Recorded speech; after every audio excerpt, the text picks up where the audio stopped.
کہ اب نہیں، اس لیے کہ مخبر صادق نے فرما دیا ہے، رحمت عالم نے فرما دیا ہے، یہ محبت کا تقاضا تمہیں ہر برائی سے دور لے آئے گا۔ اسی کو اقبال نے کہا تھا کہ محمد سے وفا تمہیں تو ہم تیرے ہیں، یہ جہاں چیز ہے کیا لوح و قلم تیرے، ہر چیز کا علاج اس میں مضمر ہے، ہر چیز کا علاج اس میں پوشیدہ ہے۔ سچ کہا کرتے تھے بچپن میں جو شاعر ہم سنتے آتے تھے، ہر درد کی دوا ہے صلی علی محمد، تعویذ ہر بلا ہے صلی علی محمد۔ حضور کا نام پاک ہر درد کے لیے دوا بھی ہے، شفا بھی ہے، اور بیماریوں سے چھٹکارے کے لیے کنسنٹریشن، ایک جگہ توجہ مرکوز کر لو۔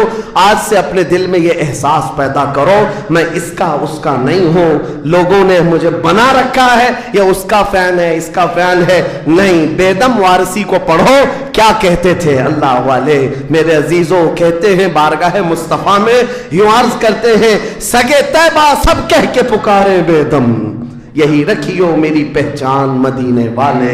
یہ دعا کرتے تھے بیدم وارسی کہ اے اللہ کے نبی، اے مدینے کے تاجدار، ساری دنیا مجھے میرے باپ کے نام سے نہیں، مدینے کا کتا کہہ کر کے پہچانا کرے۔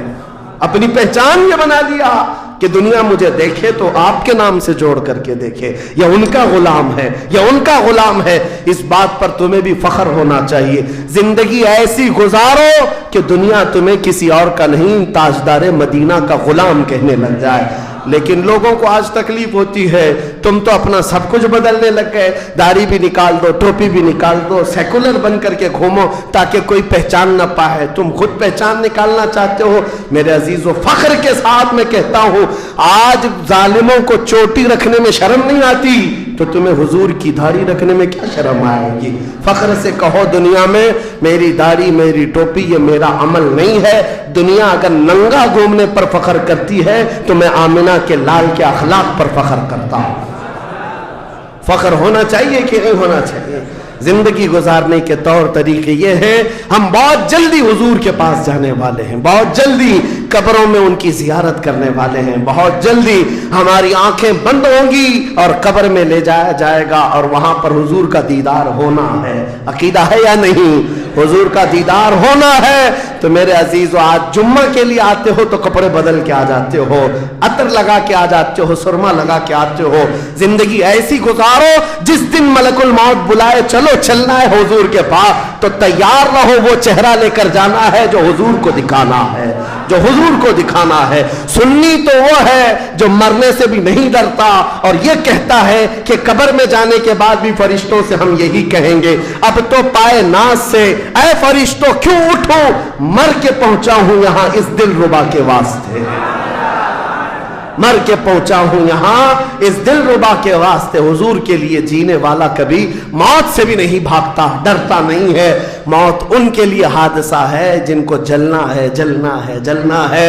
ہمارے لیے حادثہ نہیں ہے۔ ہمارا عقیدہ یہ ہے، ہم ادھر آنکھیں بند کریں گے، ادھر زیارت مصطفیٰ ہوگی، حضور اکرم صلی اللہ علیہ وسلم کی رحمت میں جائیں گے۔ موت سے ڈرو مت، بھاگو مت۔ میرے عزیزوں، کسی انجان جگہ جا رہے ہو تو ڈرنا چاہیے۔ ہمارا ماننا یہ ہے جس دن ہم جائیں گے حضور بھی ہوں گے، صحابہ بھی ہوں گے، غوث و خواجہ بھی ہوں گے۔ انشاءاللہ العزیز زندگی ایسی گزارو کہ ان اکابرین کی جماعت میں ہم جائیں گے اور میرے آقا صلی اللہ تعالیٰ علیہ وسلم ہمیں قبول کر لیں گے۔ حضور تاج الشریعہ رحمت اللہ تعالیٰ علیہ اپنے جانے سے پہلے یہ فرما کر کے گئے اپنے ایک نعتیہ دیوان میں، یا رسول اللہ میں مروں تو میرے آقا یہ ملائکہ سے کہنا اسے کوئی مت جگانا، ابھی آنکھ لگ گئی ہے، ابھی آنکھ لگ گئی ہے۔ اللہ کریم ہمیں وہ زندگی عطا فرمائے جو دنیا کی تھکن سے چور ہو کر جب آخرت کے سفر پر جائے تو میرے آقا کی رحمت والی جھولیاں ہمیں سامنے نظر آئے، میرے آقا کا حسین چہرہ پاک ہمارے قبروں میں نظر آئے۔ اللہ کریم ہم سب کو زندگی ضائع کرنے سے محفوظ فرما دے، ہمیں کام والا بنائے، نفع والا بنائے، ہر طرح سے مولا امت مصطفیٰ کا حق ادا کرنے والا نوجوان بنائے، اور قیامت کے دن مولا کریم ہمارا حشر مصطفیٰ کریم کے صحابہ کے ساتھ فرمائے، ان کے جھنڈے تلے ہم سب کو مولا تعالیٰ ایک ساتھ جمع فرمائے۔ دعا یہ کرتے ہیں